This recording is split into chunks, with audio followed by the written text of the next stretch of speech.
이번 주는 우리가 가정에서 드리는 마지막 예배가 되겠습니다. 코로나 바이러스 때문에 굉장히 힘들었지만 그래도 가정에서라도 하나님께 예배 드릴 수 있게 하셨음을 감사하면서 오늘도 우리의 마음을 다하고 정성을 다하고 힘을 다하고 중심을 다하여 살아계신 하나님께 예배 드리겠습니다.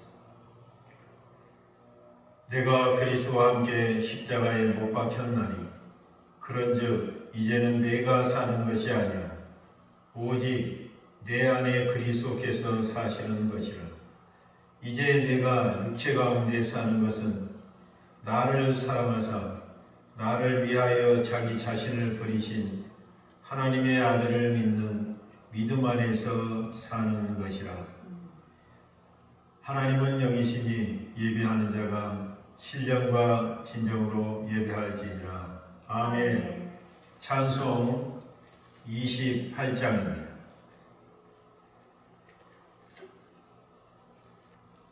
찬송 28장입니다. 복의 분홍 강림하사 찬송하게 하소서. 한량없이 자비하신 청량할 길 없도다. 천사들의 찬송가를 내게 거르치소서. 구속하신 그 사랑은 항상 찬송합니다. 주의 크신 도움 받아 이때까지 왔으니 이와 같이 천국에도 이르기를 바라네. 하나님의 품을 떠나 죄에 빠진 우리를 예수 구원하시려고 보혈을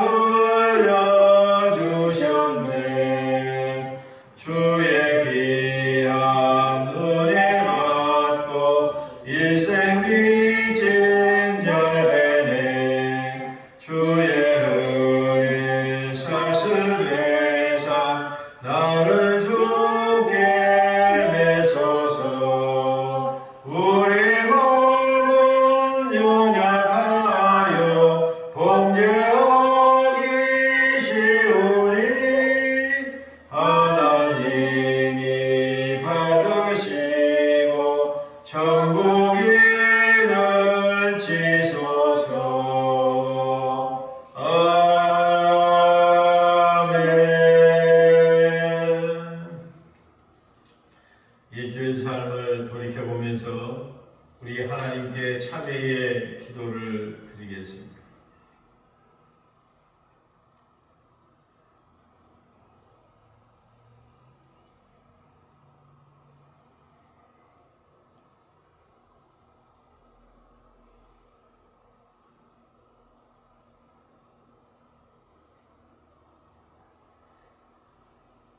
주께서 내 곁에 서서 나에게 힘을 주심은 나로 말미암아 선포된 말씀이 온전히 전파되어 모든 이방인이 듣게 하려 하심이니 내가 사자의 입에서 건짐을 받았느니라.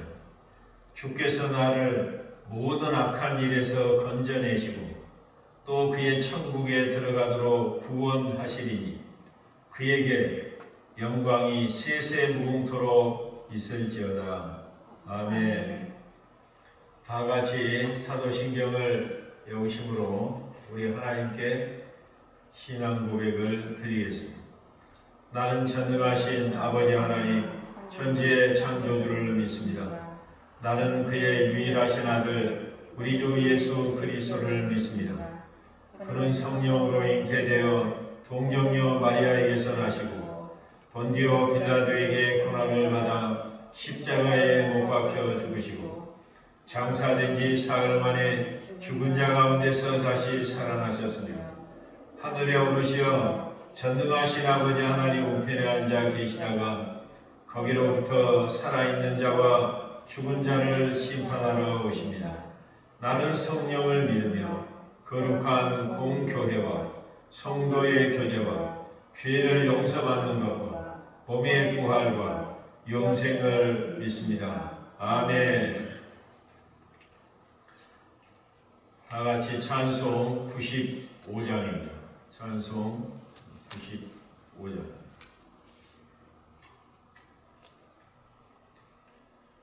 너의 기쁨 나의 소망 되시며 나의 생명이 되신 주 밤낮 부어서 찬송을 드려도 늘 하신 마음 나의 사모하는 사랑 목자는 어느 꽃다운 동산에 양의 무리와 늘 함께 가셔서 함께 하실까 기도 없이 거친 넓은 들에서 갈 길도 찾아 애쓰며 이리저리로 헤매는 내 모양 저 원수 조롱하도다 주의 자리로 복과 평안을 모든 천사도 반기며 주의 놀라운 지혜의 말씀에 전지가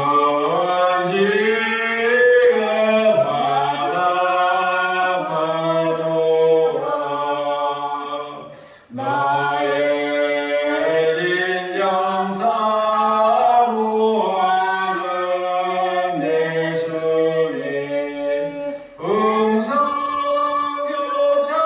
음성교차도 반갑고 나의 생명과 나의 참 소망은 오직 주 예수뿐이세.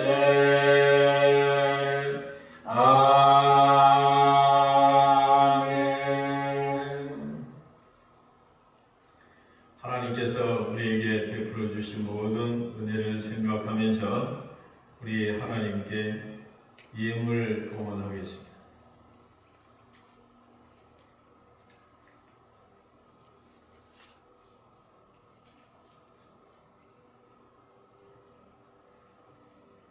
내 모습 이대로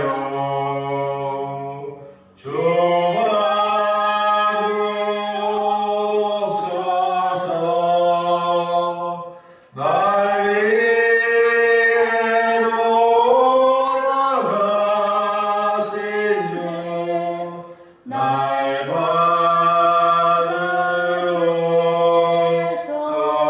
받으옵소서.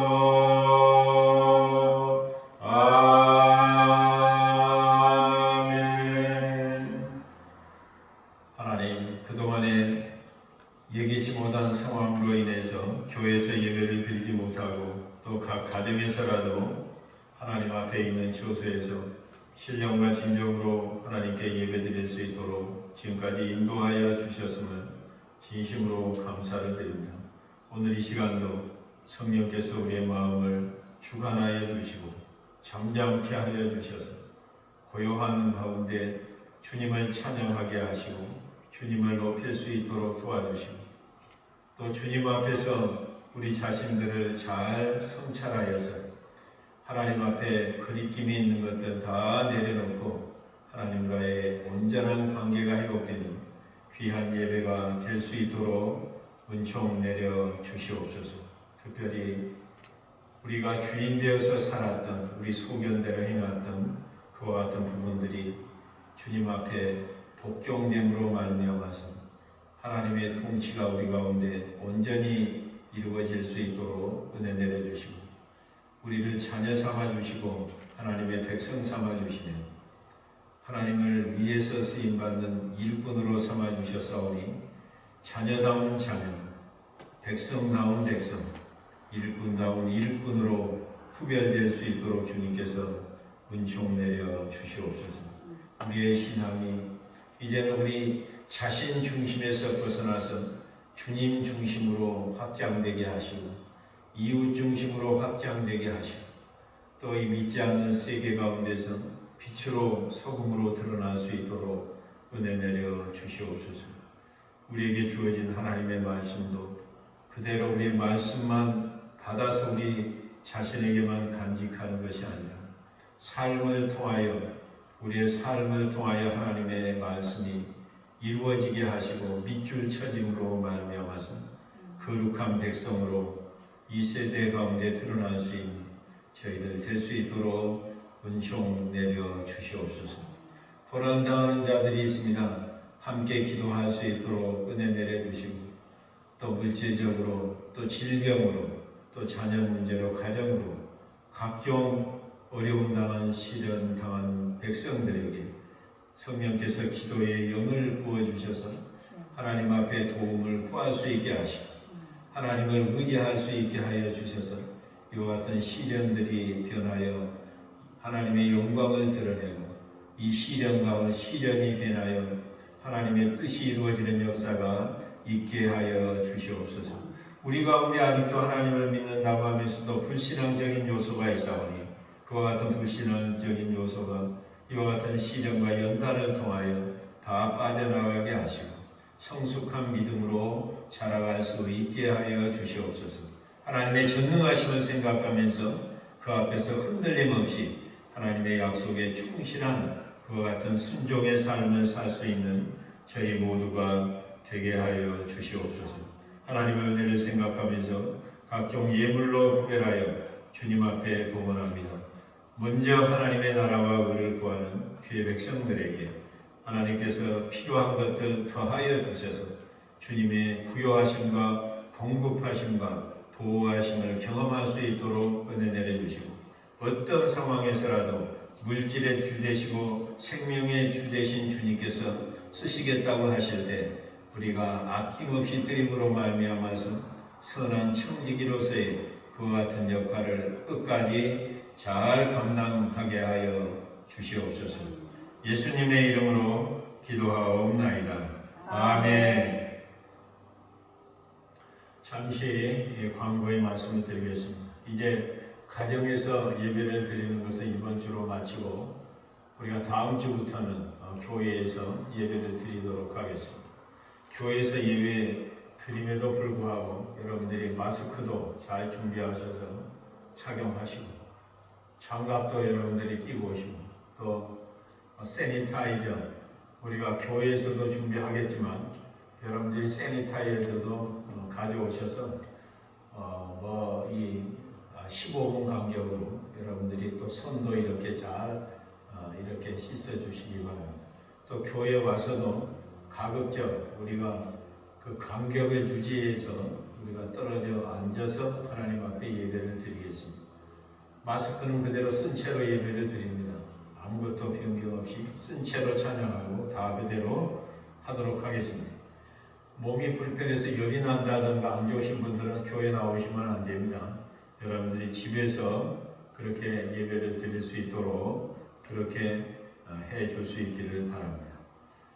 또 그동안에 우리가 집에서 예물 드렸던 것은 여러분들이 그대로 다음 주에 가져오셔서 한꺼번에 하나님께 예물 드리는 시간에 헌금해 주시면 되겠습니다. 우리 양숙배 집사님이 이번 주 돌아오는 수요일부터 이제 키모 본격적으로 들어가고 방사선 치료도 들어가겠습니다. 계속해서 여러분들이 기도해 주시기 바랍니다. 우리 이병수 성도님 딸 리키 또 뉴욕에서 코로나 환자들을 치료하고 있는데 잘 치료하고 건강에 돌아올 수 있도록 여러분들이 기도해 줄 수 있기를 바랍니다. 또 이번 돌아온 토요일부터는 교회에서 이제 새벽 기도를 드리도록 하겠습니다. 교회에서 새벽 기도를 드리는데 이번 주 돌아온 토요일 날 우리가 새벽 기도 마치고 또 주일날 예배를 드리기 위해서 함께 청소할 수 있게 되겠습니다. 윤분수 성도님이 소천하셨습니다. 그 집에서 아무도 모르게 아마 주무시다가 이렇게 하나님의 부르심을 받았습니다. 내일 이번 주 돌아온 월요일 날 여러분들이 그 단체 카톡방에 장례식장 그거 다 이렇게 주소도 이렇게 알려드렸습니다. 하지만 여러분들이 신중하시기 바랍니다. 저는 대표로 저와 사모는 장례식에 참여합니다. 그런데 여러분들이 꼭 오셔서 위로하고 싶다 하시는 분들은 오셔도 상관없습니다. 오시되 마스크 다 착용하시고 완전 무장하고 올 수 있기를 바랍니다. 그렇지 않는 분들은 여러분들이 집에서 그렇게 기도해 주시면 되겠습니다. 그리고 돌아온 토요일부터 이제 교회에서 새벽 기도를 드리는데 이번 주에 지금까지 이번에 보니까 가정에서 불가피하게 새벽 기도를 드렸습니다. 거리가 멀어서 오고 싶어도 올 수 없으신 분들 또 사정상 새벽 기도는 드리고 싶은데 교회에 올 수 없는 분들은 신청을 해 주시면 우리가 가정에서 새벽 기도 드릴 수 있도록 지금처럼 드릴 수 있도록 그렇게 배려하도록 하겠습니다.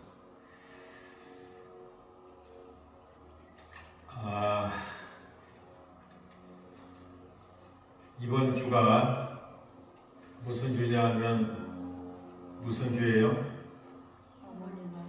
어머니날, 마더스데이, 어머니 날입니다. 제가 이렇게 퀴즈를 하나 내겠습니다. 우리가 좋아하는 돈을 영어로 money라고 하죠. 도둑이 제일 좋아하는 money가 있습니다. 여러분이 잘 아는 슬그머니가 있죠. 결혼 사고 내는 돈을 에그머니라고 이렇게 합니다. 에그머니. 아저씨들이 좋아하는 머니가 있는데 아주머니입니다. 아저씨들이 참 좋아해요. 그런데 매너님들이 아주 싫어하는 머니가 있어요. 시어머니입니다. 시어머니 지금 매너들이 크게 방금 답변을 하셨습니다. 그런데 우리를 언제나 마음이 생각만 하면 마음이 찡하게 하는 머니가 있어요. 무슨 머니인 줄 아세요? 어머니예요. 어머니. 어머니 주일입니다. 우리가 생각만 하면 마음을 찡하게 하는 어머니 살아서 여러분들이 잘 공경하고 효도할 수 있기를 바랍니다. 그리고 어머니가 돌아가신 분들은 또 이렇게 지금 어머니 되시는 분들, 나의 육신의 어머니는 아니지만 어머니 되신 분들을 잘 섬길 수 있기를 바랍니다. 오늘 저희들에게 주시는 하나님의 말씀 창세기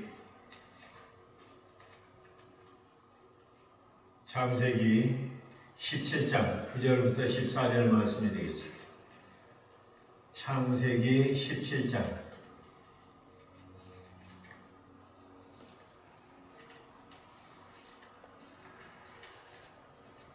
9절부터 14절 말씀.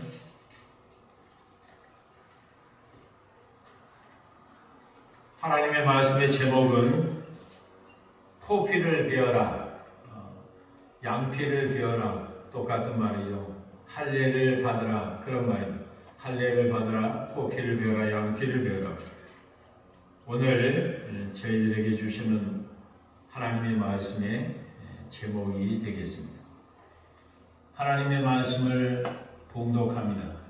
하나님이 또 아브라함에게 이르시되 그런즉 너는 내 언약을 지키고 내 후손도 대대로 지키라.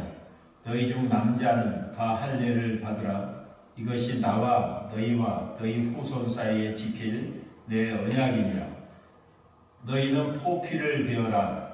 이것이 나와 너희 사이의 언약의 표징이니라.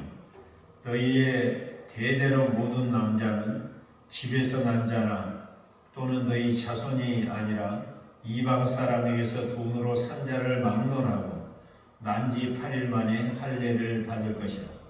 너희 집에서 난 자든지 너희 돈으로 산 자든지 할례를 받아야 하리니 이에 내 언약이 너희 살에 있어 영원한 언약이 되려니와 할례를 받지 아니한 남자 곧 그 포피를 베지 아니한 자는 백성 중에서 끊어지리니 그가 내 언약을 배반하였으니라. 아멘. 어떤 사람이 아주 신비한 방문 앞에 서 있습니다. 이 방에만 들어가게 되면 모든 소원이 다 이루어지는 그와 같은 방입니다. 그래서 많은 사람들이 이 방에, 신비한 방에 한 번만 들어가 봤으면 하고 소원하고 있었습니다.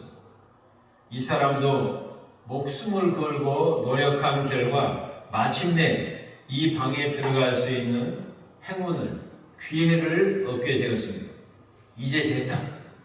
소원의 방 앞에 섰으니 내 바라는 것은 이제 다 이루어졌다. 기뻐하면서 그 방 안에 들어가려고 하는 순간 그는 먼저 그 방에 들어갔던 사람들에게 일어났던 이상한 사건을 떠올리게 되었습니다. 이 사람이 소원의 방에 들어갔을까요? 안 들어갔을까요? 저는 요즘 계속해서 여러분에게 퀴즈를 내는 그와 같은 맛에 붙여가지고 하나님의 말씀을 증거하고 있습니다. 신비의 방에 들어가서 그 소원을 이루었을까요? 못 이루었을까요? 얼마 전에 병들어 죽어가던 동생을 살려야 한다고 그렇게 절규하던 사람이 있었습니다.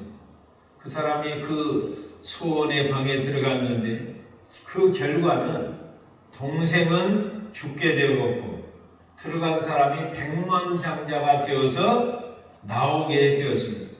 정말 놀라운 것은 그 소원의 방에 들어갔던 자기 자신이었습니다. 아니, 내 소원은 동생이 그와 같은 생명을 구원받는 것이었는데 내 동생은 내가 소원하는 반대로 죽어버리고 오히려 내가 백만장자가 되다니 이것이 정말로 나의 소원이었던가? 그렇다면 내가 그렇게 울부짖었던 기쁜 소원의 내용은 동생이 다시 사는 것이 아니라 부자로 한번 살아보자 이것이었던가? 나는 정말 이런 종류의 치졸한 인간밖에 되지 않는가? 이렇게 드러난 자신의 진짜 소원에 부끄러워하던 그는 결국 자살을 하고 말았습니다. 이런 일이 일어난 이유는 이 신비의 방에서는 자기 입술로 말하는 소원이 이루어지는 것이 아니라 자기 마음에 가장 깊은 심층에 있는 그와 같은 소원이 이루어지기 때문이었습니다. 나 입으로 하나님 이런 소원을 들어주십시오. 병 고쳐주십시오. 부자 되게 해주십시오. 내 자녀 잘 되게 해주십시오. 이런 입술로 말하는 소원이 이루어지는 것이 아니라 그 사람 마음 깊숙이 참 깊은 곳에 심층에 이와 같이 감추어져 있던 그와 같은 소원이 이루어졌기 때문입니다. 예뻐지기를 바라는 여자가 있었습니다. 이 여자가 이 방을 들어갔다 나올 때 과연 예쁜 여자가 되어 나올 것인가, 아니면 그 여자의 마음 깊은 속에 숨겨져 있는 부모에 대한 원망이 이루어져서 오히려 그 부모가 죽고 자기는 살인자가 되어서 나올 것인가. 어느 쪽 소원이 강하든지 그대로 될 것인데 그 결과는 자기도 모르는 일이었습니다. 여러분, 이런 방이 있으면 여러분은 담대히 들어가시겠습니까? 예를 들어서 중병이나 치매에 걸린 부모님이 있습니다. 자녀가 지극정성으로 돌봅니다. 우리 부모님 좀 여기에서 낫게 해주십시오. 건강하게 해주십시오. 그리고 소원의 방에, 신비의 방에 들어가서 소원을 빌었어요. 그런데 무슨 일이 벌어졌느냐? 오히려 그 부모가 죽어버립니다. 그리고 자기는 유산 상속자로 나오게 됩니다. 이상한 일이 벌어지는 거예요. 자기 부모가 낫기를 바라고 건강하게 회복하기를 바라는 것이 아니라 빨리 죽어가지고 내가 부모가 가지고 있는 유산을 갖다가 내가 얻었으면 좋겠다. 그것이 이루어졌다 이 말이죠. 여러분, 이런 방에 있으면 여러분은 담대히 들어가시겠습니까? 이런 것들을 생각하다가 애써 참으로 자기 생에 단 한 번의 철호의 찬스를 얻었던 그 사람은 그 신비한 방의 문 앞에 서서 그 방으로 들어간 것이 아니라 들어가려다가 나와버리고 말았습니다. 정말 자기가 원하는 것이 무엇입니까? 자기 마음을 자기가 알 수 없었기 때문입니다. 이것은 뭐냐 하면 러시아의 영화 감독 타르코프스키가 만든 잠입자라고 하는 영화의 내용이에요. 그런데 이게 원래 제목은 스토커입니다. 스토커. 우리 한국말로 번역이 되어서 잠입자라고 하는 그와 같은 내용으로 우리 한국에서 영화가 상영이 되었습니다. 인간 마음의 깊은 곳에는 자기가 알지 못하는 아주 깊고 어두운 또 하나의 자아가 존재합니다. 내 입으로는 나는 선한 사람이다 말하고 나는 착한 사람이다, 나는 스스로 괜찮은 사람이라고 평가하기도 합니다. 그러나 전혀 예측하지 못한 나의 모습이 불끈불끈 나올 때마다 스스로에 대해서 깜짝깜짝 놀란 적은 없으십니까? 나는 착하다고 생각했는데, 나는 괜찮은 사람이라고 생각했는데 나는 왜 그렇게 화를 잘 냅니까? 나는 왜 그렇게 갑작스럽게 다른 사람을 당황하고 힘들게 하는 그와 같은 행동을 하고 말을 합니까? 내가 정말 이런 정도의 인간이었는가? 실망할 수밖에 없는 내 속 깊이 감추어진 또 하나의 나. 여러분, 이것을 의식하면서 살고 계십니까? 이런 일이 벌어지는 이유는 모두 환경 때문이고 다른 사람 때문이라고 우리가 변명해보고 책임 전가를 해보지만 사실 근본적인 원인은 자기 속에 깊이 숨겨져 있는 죄, 이것이 원인이 되고 이것이 나도 모르는 사이에 튀어나와서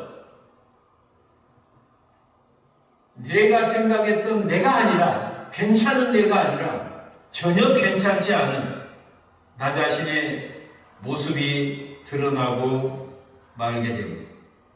내 속에 아직도 부서지지 않는 자아가 계속 꿈틀거리고 살아있기 때문에 이와 같은 일들이 벌어지고 있습니다.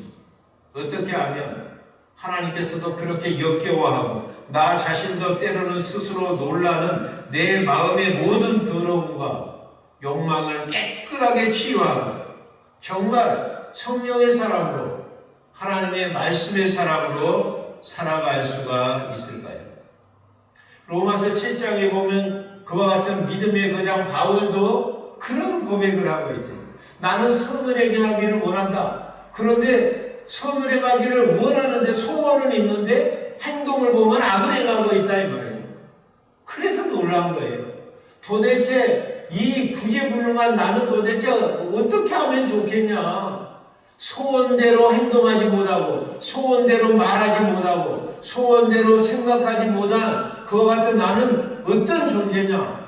어떻게 여기서 자유함을 얻을 수 있겠느냐? 이런 엄청난 고백을 하고 있는 것을 볼 수 있습니다. 모세도 기도합니다. 우상 숭배하고 자기 백성 다 내려버리고 새 민족을 일으키겠다고 하니까 나를 생명책에 있는 이름에서 지워질지언정 백성 한 번만 용서해달라고 그렇게 기도해요. 미리암이 반역을 일으켰을 때 문둥병이 걸립니다. 그 자기 누이를 위해서 그와 같이 기도를 해요. 하나님이 고쳐주세요. 그런 모세가 가데스 바네아에 드디어 이스라엘 가나안 땅에 들어가기 목전에 두고 하도 백성들이 하나님을 시험하고 끝까지 기적을 경험하면서도 원망불평을 10번 이상을 하니까 모세가 이 패역한 놈들아, 구제불능한 놈들아, 너희는 다시는 소망이 없다. 이와 같이 백성들을 갖다가 심판을 해버려요.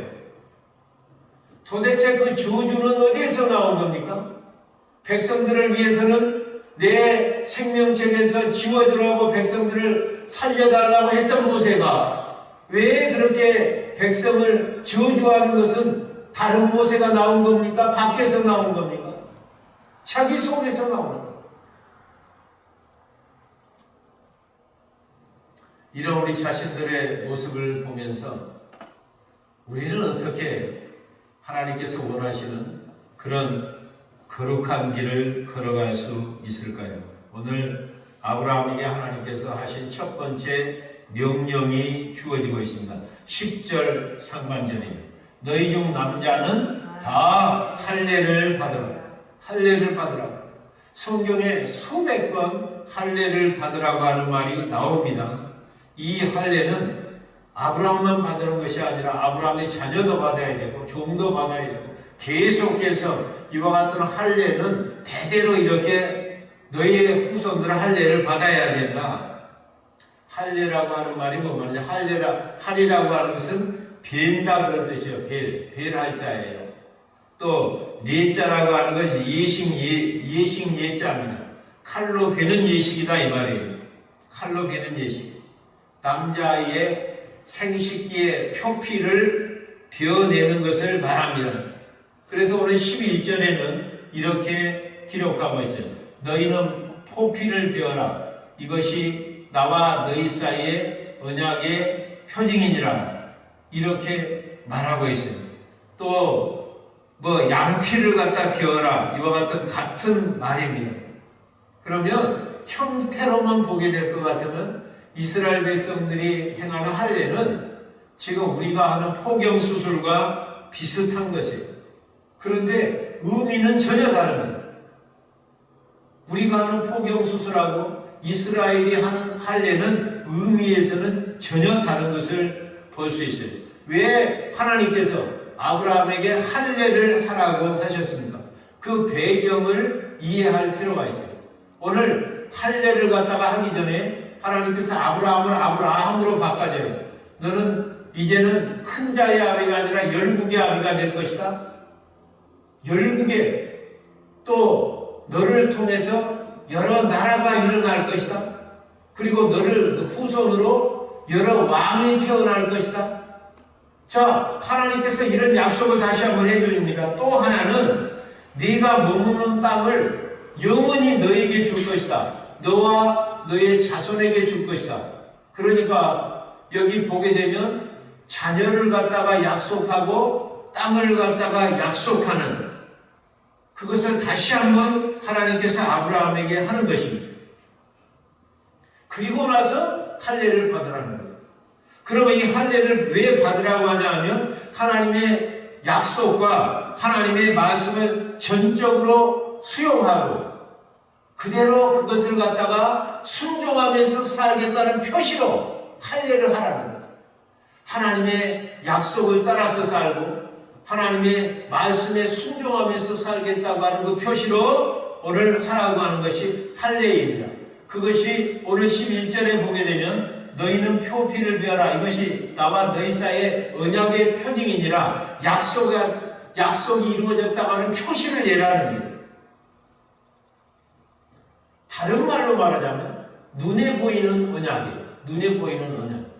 하나님의 말씀은 아직 이루어지지 않았잖아요. 그러니까 눈에 보이지 않아요, 그 약속은. 그런데 할례를 받음으로써 그 약속이 반드시 이루어진다고 하는 눈에 보이는 약속의 표시를 하라. 하나님의 귀한 약속을 그냥 받을 수가 없어요.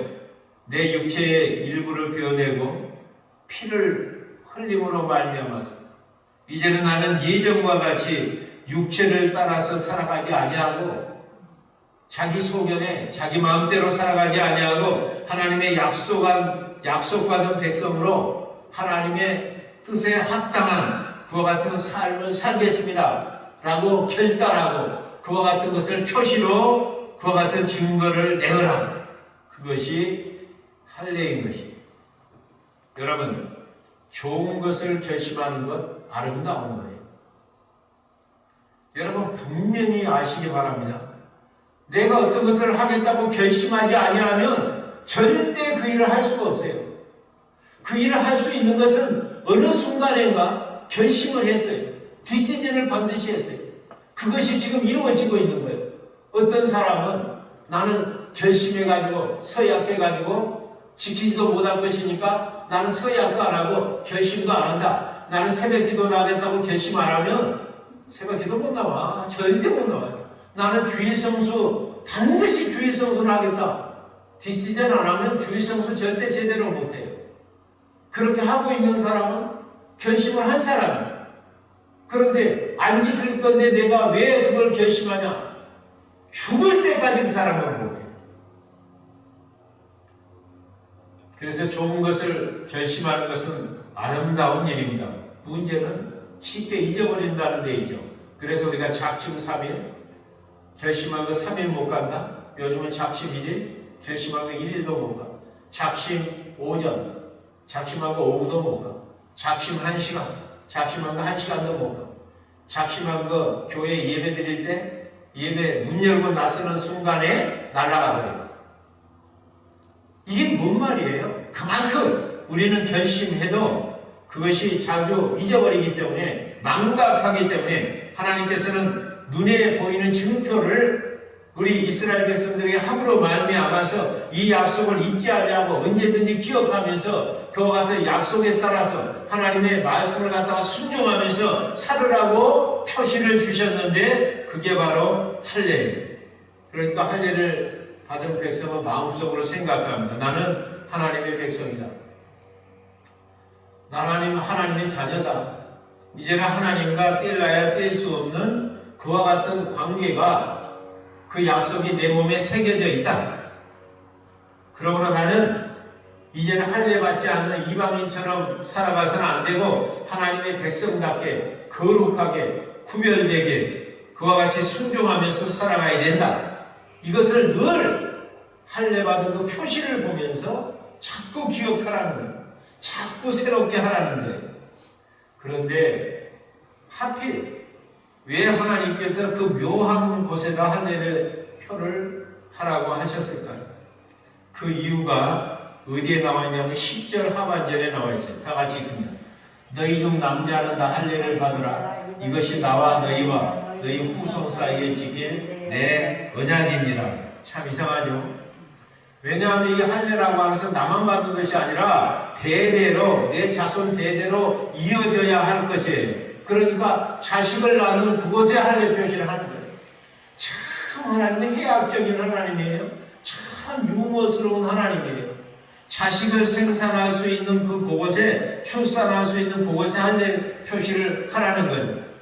그렇다면 하나님의 백성답게 거룩하고 또 하나님 뜻대로 살아가려고 했을 때 그것을 막는 방해물이 있어요.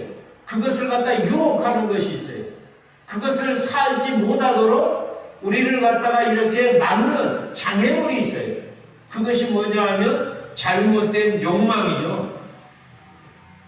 그러니까 그와 같은 곳에 딱 표시를 함으로 말미암아서 유혹할 때마다 자기는 하나님의 구별된 백성이다. 나는 순결을 지켜야 된다. 거룩한 백성답게 살아야 된다. 아브라함이 그것을 어겼잖아요. 네 몸을 통해서 난다고 그랬어요. 그런데 하갈을 취해버려요. 여러분 보세요. 무엇을 잘못 썼는가? 하나를 취하면 안 되는 거였어요. 그거는 구별된 게 아니고 하나님의 뜻이 아니었어요. 하나님의 약속이 아니었어요. 그런데 아브라함이 그렇게 했어요. 그래서 그와 같이 결정적인 욕망의 포로가 될 수 있는 곳에, 유혹 빠질 수 있는 곳에 하나님께서 표시를 함으로 말미암아서 이렇게 경고하는 겁니다. 이것은 어떤 면으로 보면 위생적인 의미도 있어요. 이스라엘은 그래서 성적인 면에서요, 가장 깨끗한 민족이 어느 민족이냐면 이스라엘 민족이에요. 여러분, 모든 민족 중에서. 이거는 뭐냐면 이 할례 때문에 그래요. 백성답게. 그래서 성적으로도 깨끗해요. 그런데 거기 그런 정도에 끝나는 거 아니에요. 여러분 보세요. 가나의 혼인잔치에 거기 보면 도랑안이 6개가 놓여 있죠. 물이 들어있어요. 그것은 결례를 향한 쓰는 물이에요. 이 물이 집에 있어요. 그래서 밖에 들어갔다가 밖에 있다가 안으로 들어갈 때 씻고 들어가요. 손발을. 그런데 그렇게 몸만 깨끗하는 것이 아니라 이스라엘 백성들이 왜 그렇게 하냐 그러면 정결 예식이에요. 이거는 뭐냐면 밖에 우상이 혹시 묻어갖고 안으로 들이지 않는다. 우상을 씻어낸다. 밖에 그와 같은 죄를 갖다 묻혀서 집 안으로 들이지 않는다. 그 죄를 씻어낸다. 밖에 부정한 것, 혹시 부지부식 중에 그와 같이 접촉했을까 봐서 그것을 씻고 집 안으로 들이지 않는다. 정결 예식이에요. 종교 예식이다 이 말이에요. 거기에 신앙적인 의미가 있는 것을 볼 수가 있습니다. 이와 같이 이스라엘의 역사를 보게 되면 이스라엘의 적군이 쳐들어와서 이스라엘 백성들을 갖다 이렇게 포로로 잡아가고 죽이고 할 때 이스라엘 백성들인가를 구별하기 힘들 때는 그들의 옷을 벗겨요. 그 옷을 벗기면 할례표가 있잖아요. 그러면 그 이스라엘 사람이 유대인이죠. 그래서 잡아가는 거예요. 아우슈비 수용소 같은 데도 거기에 보게 되면 이 이스라엘만 잡혀 들어온 것이 아니라 이스라엘을 갖다 이렇게 도운 사람도 잡혀 들어오고 폴란드 사람도 많이 들어와 있어요. 그러면 이스라엘 유대인과 폴란드 사람을 구별하는 방법이 뭐냐? 그들을 갖다 벗기는 거예요. 그래서 할례를 받으면 이스라엘 백성들 알고 가스실에 보내서 죽여요. 그 기름 짜가지고 그것으로 쓰고 또 실험 대상이 되고. 자, 이와 같이 할례표라고 하는 것은 자기들이 하나님의 백성이라고 하는, 유대인이라고 하는 도저히 핑계, 어떻게 이 빠져나갈 수 없는 그와 같은 표시를 이와 같이 했다. 그런데 그것이 유대인들이 어려움만 당하는 데 쓴 것이 아니라 이와 같은 할례의 표시를 보면서 정말 그들이 고난 중에 있을 때, 그들이 시련 가운데 있을 때, 자기들의 힘으로 어찌할 수 없을 때 그들은 할례 표시를 보면서 하나님이 나를 지켜주신다. 하나님이 나와 함께 하신다. 하나님이 나를 인도하여 주신다. 이런 확신을 가졌던 사람들이 유대인들이. 그래서 2000년 동안 나라 없는 민족으로 떠돌아다녔지만 다시 그들이 나라를 건국할 수 있었던 것, 하나님이 절대 버리지 않는다. 할례 표시 때문에 그것이 이스라엘 백성들을 살려낸 것을 볼 수가 있습니다. 이 이스라엘 백성들은 부모 밑에서 태어났다고 해서 혈통으로 이스라엘 백성이 되는 것이 아니라 할례를 받을 때 이스라엘 백성이 되는 거예요. 육신적으로만 태어났다고 해서 이스라엘 백성들이 되는 것이 아니라 그들이 정말로 할례를 받았을 때 참 이스라엘 백성이 되었다고 하는 것입니다. 그렇다면 이스라엘은 할례를 받았는데 오늘 예수 믿는 그리스도인들에게는 이것이 무슨 의미가 있을까? 과연 이와 같은 할례는 우리와 전혀 상관없는 사건인가? 우리가 깊이 생각해 볼 필요가 있습니다.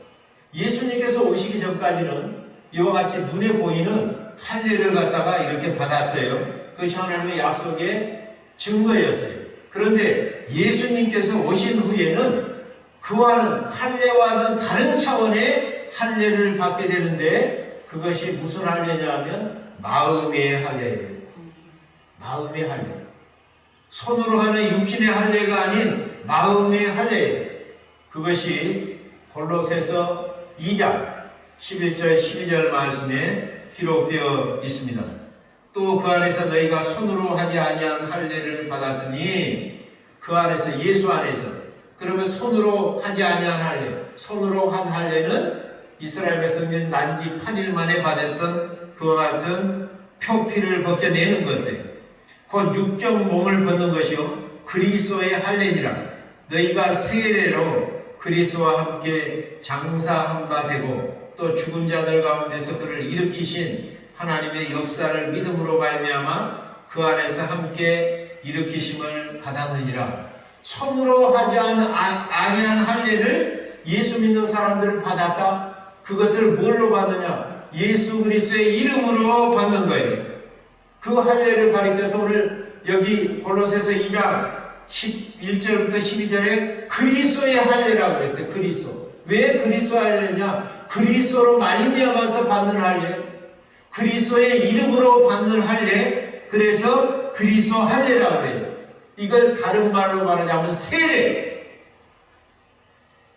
그래서 우리는 지금 할례를 받는 것이 아니라 세례를 받습니다. 그렇다면 우리가 받는 세례는 예수님이 오신 이후에 갑자기 생겨난 것이냐? 그것이 아니에요. 이스라엘 백성이 받았던 할례가 모든 이방 민족에게로 확장이 돼가는 거예요. 우리가 세례 받을 때 우리 장로교회는 물을 이렇게 머리에 뿌려요. 스프링클을 하죠. 침례교회는 어떻게 하느냐 하면 물 속에 딱 들어갔다가 그들이 다시 끄집어내요.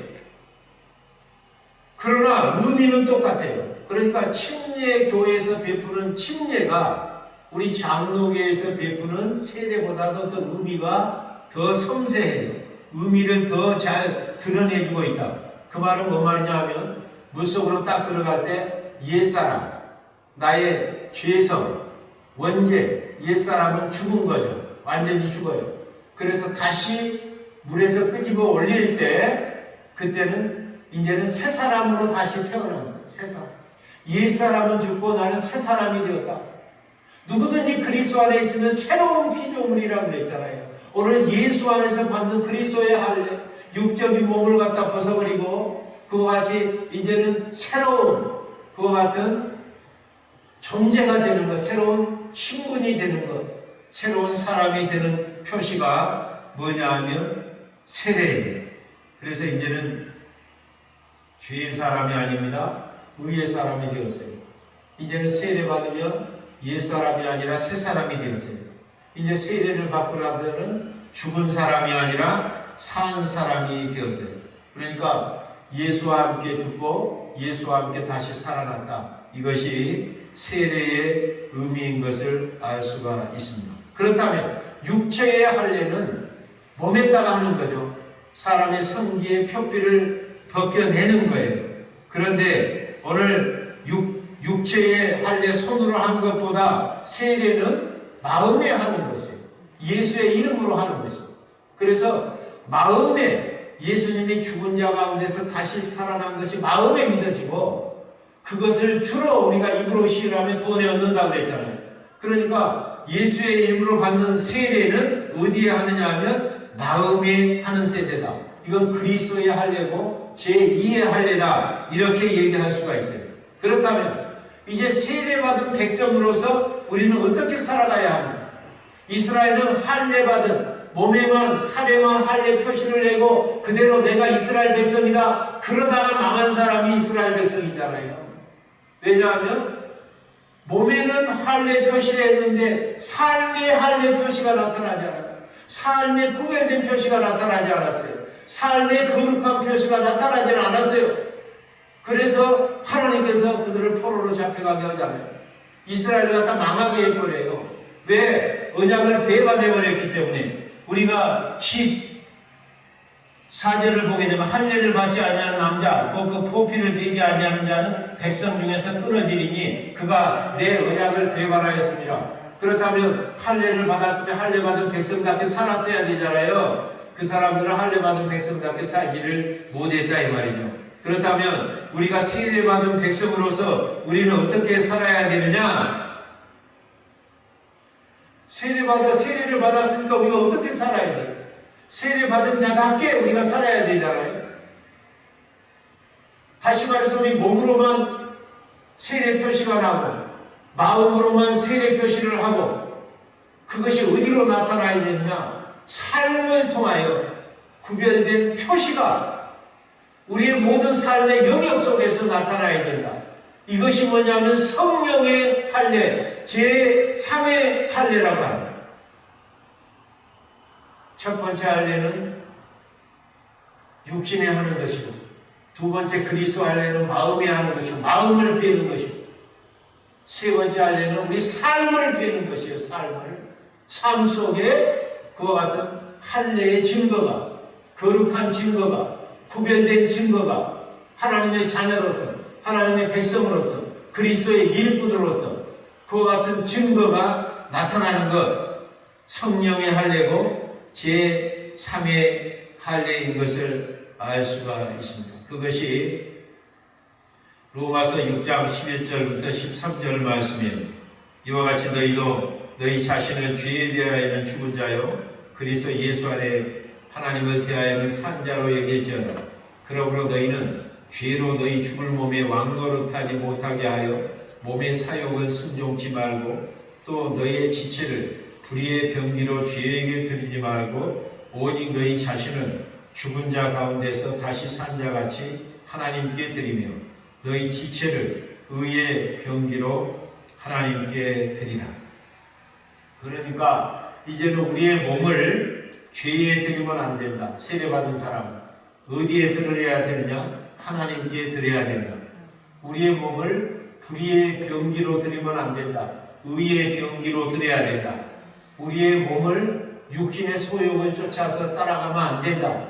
우리의 몸을 성령의 소욕, 성령이 원하는 대로 우리의 몸을 맡기고 의탁을 해야 된다 하는 것이에요. 왜? 이제는 세례를 받았기 때문입니다. 그때 비로소 온전한 세례가 됩니다. 프랑스 루브르 박물관에 가면 레오나르도 다빈치가 이 그린 모나리자가 있어요. 저도 거기 가봤어요. 그 신비한 미소로 유명하죠. 근데 신비한 미소 못지않게 유명한 것이 뭐냐면 이렇게 그 모나리자를 딱 쳐다보면요. 그 모나리자 미소가 내 시선 가는 대로 따라와요. 너무 이상하지 않습니까? 동쪽으로 가더라도 똑같은 시선이에요. 중앙을 봐도 그 시선이고 저쪽 서쪽을 봐도 마찬가지고 위를 봐도 마찬가지고 아래를 봐도 똑같이 모나리자 시선이 따라와요. 그게 뭐냐 하면 명암 대조법으로 그 그림을 그렸어요.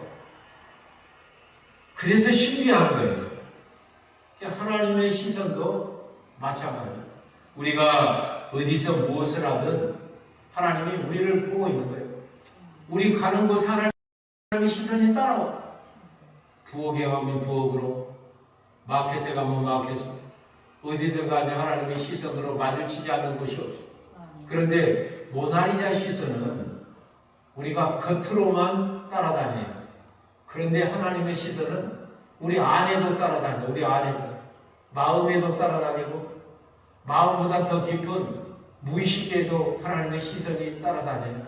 그래서 신비의 방에서 가서 우리 소원을 입으로 한 소원이 이루어지는 것이 아니라 우리 마음 깊은 곳에 있는 그 소원이 이루어진다 이 말이에요. 놀랍지 않습니까? 그와 같이 하나님의 시선은 우리가 어디를 가서 무엇을 하든지 우리를 따라다니고 심지어는 인간들은 볼 수 없지만 어떤 사람도 볼 수 없는 우리의 마음 깊은 곳까지 시선이 따라오고 있어요. 그 시선을 살피고 있어요. 그 시선을 벗어날 길이 없어요. 무엇이 이제 우리가 할례를 받고 세례를 받아야 합니까? 우리의 입술이 할례를 받아야 돼. 우리가 입만 열어지면 더러운 말, 싸늘한 말, 사랑 없는 말, 비방하는 말, 욕하는 말, 음란하는 말, 죽이는 말, 험담하고 뒷담하는 말, 우리는 죄성으로 너무 습관화가 되어 있고 체질화가 되어 있기 때문에 막 쏟아져 나와요. 그냥 이 시체 썩은 무덤에 있는 그 시체가 드러나는 것처럼 그런 것이 드러나는 거죠. 그런데 자기는 모르고 그런 말을 막 해야 되는 거예요. 왜 한평생 그렇게 살아왔으면 자기 입술의 정체를 알지 못해요. 그러니까 우리가 세례를 받고 구별되었는데, 할례를 받고 구별되었는데, 이제는 그 구별이 육체에만 표시가 나는 것이 아니라 우리의 마음에만 표시가 나는 것이 아니라 우리 혀, 입술에도 할례를 갖다 받아야 된다. 입술이 구별돼야 돼요. 이제는 죽이는 말이 아니라 살리는 말을 하고, 욕하는 말이 아니라 선한 말을 하고, 비방하는 말이 아니라 칭찬하고 격려하는 말을 하고, 이렇게 우리 입술에 할례를 받아요. 그래서 우리 새벽기도 때 제가 살롬이라고 하는 거 얘기했죠. 살롬. 목사님이 길 가다가 샬롬 지나가는 어떤 분에게 샬롬을 했어요. 그리고 예수 믿으시라고 샬롬을 했다는 거예요. 이 사람은 간암으로 집 따라가서 3개월밖에 못 살아. 그래서 자기는 이제 3개월밖에 못 산다고 이제 죽을 것으로 생각하고 있어요. 두려움에 떨고 있어요. 옆에 자기 다 가족도 너는 3개월밖에 못 산다. 친구들도 3개월밖에 못 산다. 이게 다 뭐냐면 이제 자기는 죽을 놈이야, 죽을 놈. 그런데 세상에 어떻게 해요? 어떤 사람이 지나가다 샬롬, 평강이 있을지어다 그런데 이 사람은 살롬으로 알아들었어. 아, 나는 살롬이구나. 아, 그래서 이제 살기 위해서 용기를 냈어요. 욕도 약도 먹고 막 운동도 하고. 그래서 그분이 있는 교회를 갖다 나오게 됐어요. 그리고 3개월이 지나도 죽지 않았고 더욱더 더 좋아지니까 너무너무 병원에 가니까 이상한 거예요. 그래서 그 길을 찾아와서 얘기합니다. 목사님이 나에게 지나가다간 그 살롬, 다 죽을 놈이라고 그랬는데 그 살롬 때문에 내가 살게 되었다고. 그 말 한마디가 천냥 빚을 갚는 정도에 그치는 것이 아니라 이 말 한마디가 이 생명을 갖다가, 육신의 생명을 갖다가 치유했다 이 말이에요. 우리는 육신의 생명뿐만이 아니라 하나님의 말씀을 예수 믿으라고 증거하며 그와 같이 죽었던 영혼도 살아나는 놀라운 역사가 있는 그런 혀를 가지고 입술을 가진 그리스도이다 이 말이에요. 그러니 우리 입술이 할례를 갖다가 받아야 된다 하는 거예요. 예수의 피로 더러운 입술이 회개하고 씻겨지고 제단의 숯불로 확 지대져서 할례를 받기 시작하면 우리가 이 시대에 우리가 참으로 그리스도의 증인으로서 하나님 앞에 귀하게 쓰임받고 어려운 사람 위로하고 그런 사람 기도의 말을 하고 하나님을 찬양하고 하나님의 말씀을 함으로 영과 육을 갖다 살려내고 입술만 할례 받으면 안 돼. 기도 할례 받아야 돼.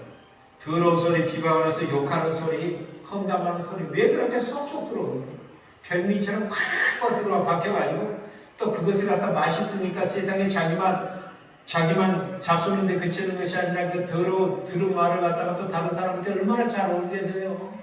어쨌다네 세상에 이 귀가 할례를 받아요. 그런데 하나님의 말씀은 왜 그렇게 더디 들리는지, 하나님의 말씀은 왜 그렇게 안 들리고 안 깨닫게 되는지, 예수님이 엠마오 걸어가는 제자들에게 하나님의 말씀을 더디 믿는 자들이 왜 그렇게 더디 믿느냐, 그리고 왜 이상한 소리는 왜 그렇게 잘 받아들이고 부활했다는 소리는 왜 그렇게 안 들리고 더디 믿느냐.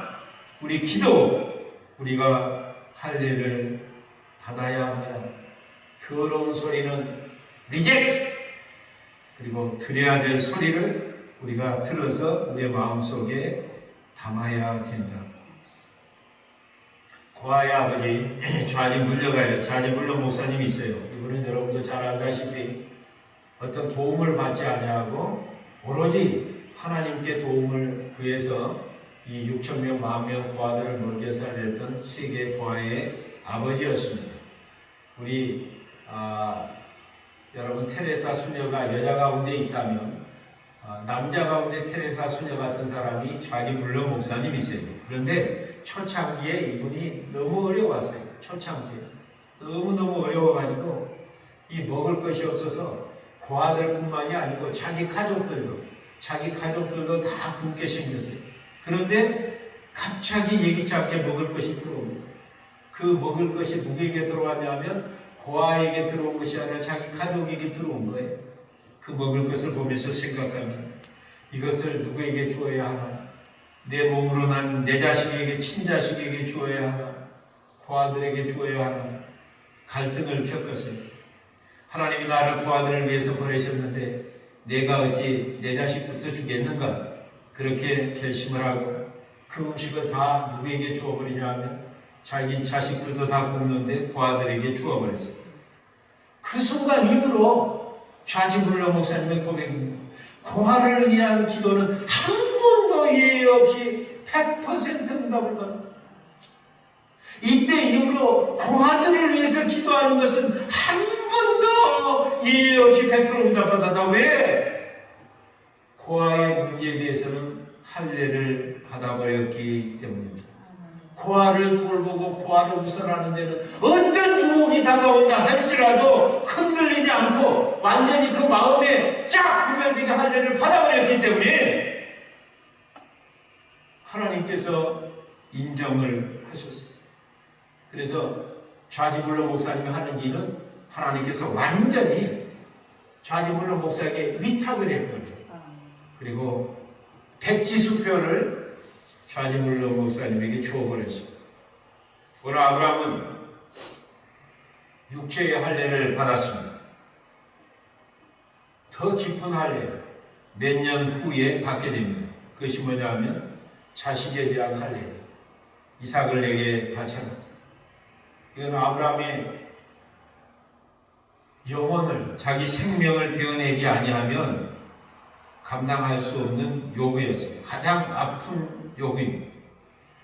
자기의 소망이고 자기 생명보다 귀한 자식 하나님은 바치라고 요구합니다. 얼마나 갈등을 했겠습니까?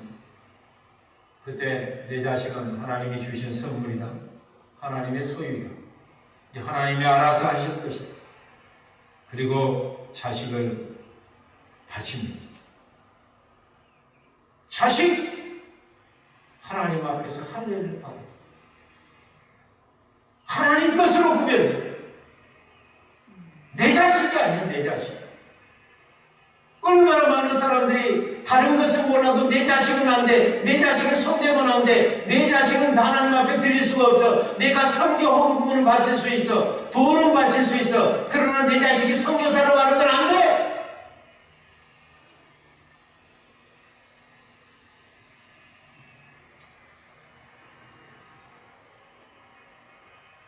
자식도 할례를 받아요. 물질도 할례를 받아야 됩니다. 물질은 누가 버는 겁니까? 내 힘으로 버는 겁니까? 하나님이 주신 은혜요 선물입니까? 심각하게 고민하고 결단해야 합니다. 회개, 주머니가 회개하지 않는 회개는 거짓말이라고 그랬어요. 존 웨슬리 감리교를 창시한 신분이 그와 같이 얘기했어요. 그래서 세례받을 때 몸만 세례받는 것이 아니라 주머니도 세례받아야 된다. 유명한 말을 하게 됩니다.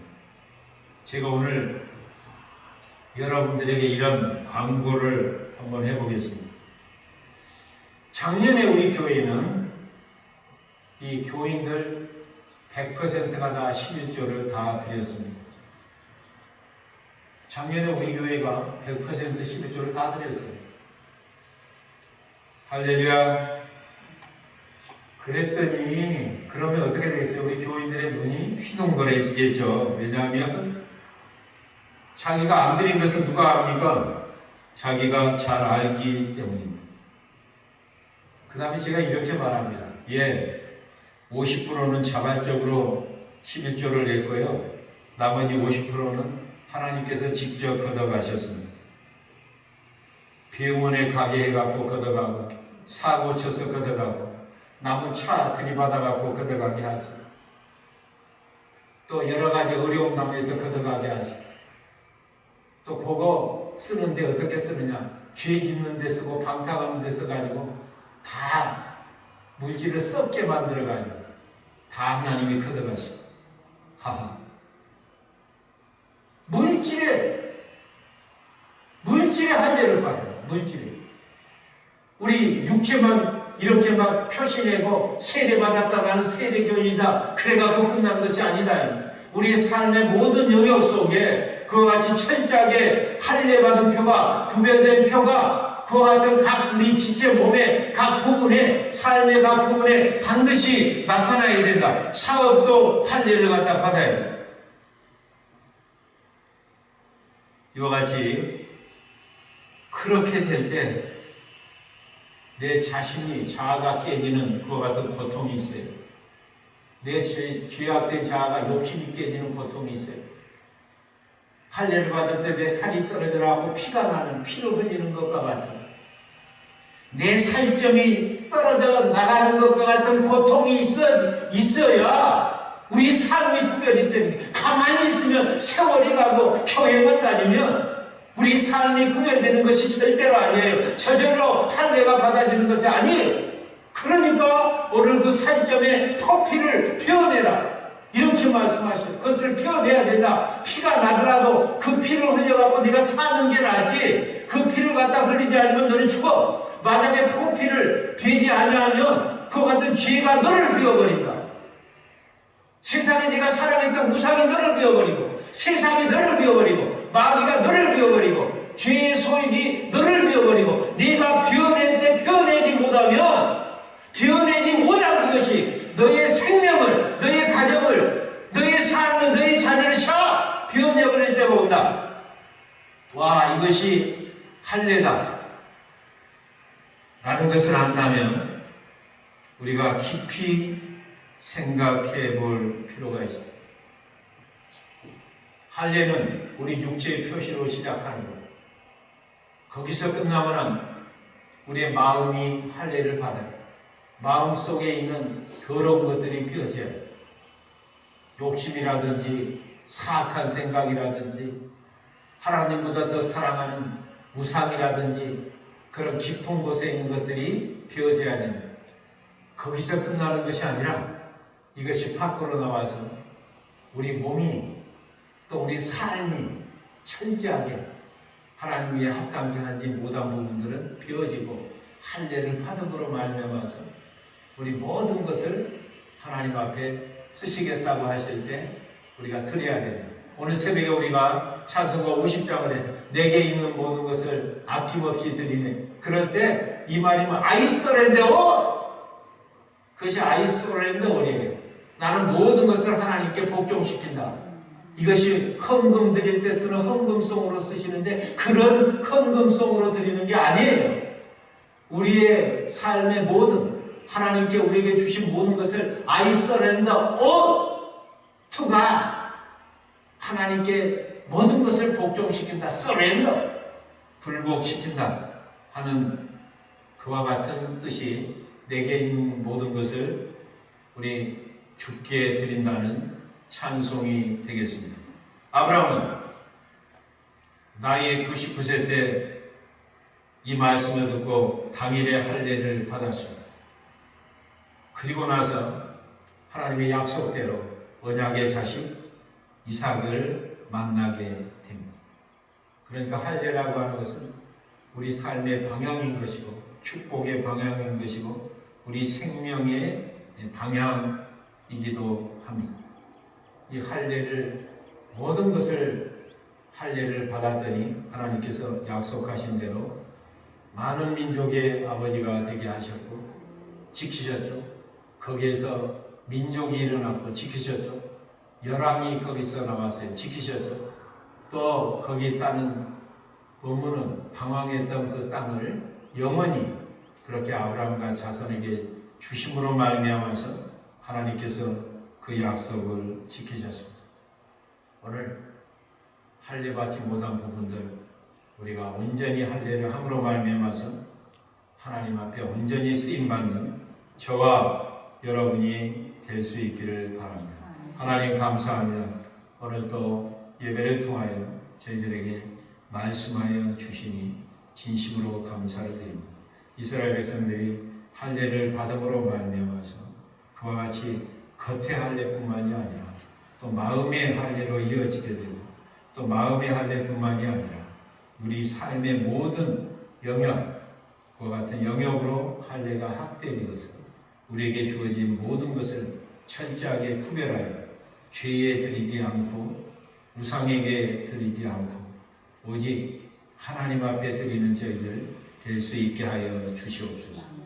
하나님께서 자유케 하셔서 육체로 육체의 기회로 삼아서 방탕하지 아니하고 더욱더 이것을 통하여 하나님의 거룩하신 뜻을 이루는 데 쓰임받게 하여 주시고 하나님의 영광을 드러내는 데 쓰임받게 하여 주시고 이 세상 어두움과 죽음과 심판 가운데 있는 이 세대 가운데에 빛과 소금으로 드러날 수 있는 저희들이 되게 하여 주시옵소서. 예수님의 이름으로 기도하옵나이다. 아멘. 찬송 407장입니다. 407장. 구주와 함께 다 주었으니 구주와 함께 다 살았도다. 영광의 그날을 이루도록 언제나 주만 바라봅니다. 언제나 주는 날 사랑하사 언제나 새 생명 주시나니 영광의 그날을 이루도록 언제나 주만 바라봅니다. 마음속에 시험을 받을 때와 무거운 근심이 있을 때에 주께서 그때도 같이 하사 언제나 나를 도와주시네. 언제나 주는 날 사랑하사 언제나 새 생명 주시나니 영광의 그날을 이루도록 언제나 주만 바라봅니다. 뼈아픈 눈물을 흘릴 때와 쓰라린 마음으로 탄식할 때 주께서 그때도 같이 하사 언제나 나를 생각하시네. 언제나 주는 날 사랑하사 언제나 새 생명 주시나니 영광의 그날을 이루도록 언제나 주만 바라봅니다. 내 몸의 약함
지금은 우리 구주 예수 그리스도의 은혜와 하나님 아버지의 크신 사랑하심, 성령의 충만케 하시고 교제케 하시며 끝까지 인도하시는 역사, 우리 예수 믿는 사람으로서 이제는 우리의 몸의 할례의 표시, 우리의 몸의 마음의 할례의 표시, 우리의 삶 속에 철저하게 하나님께로 구별되었다는 거룩한 표시, 언약의 표시, 영원한 표시, 할례의 표시를 함으로 말미암아서 그와 같은 거룩한 삶을 통하여 하나님께 영광 돌리고 이웃에게 유익되며 믿지 않는 이와 같은 세계에 빛으로 소금으로 드러나기로 결단하고 다짐하며 주님의 사랑하는 백성들과 그들의 생각과 가정과 그리고 이 교회 위에 지금부터 영원토록 함께 계시기를 간절히 축원하옵나이다.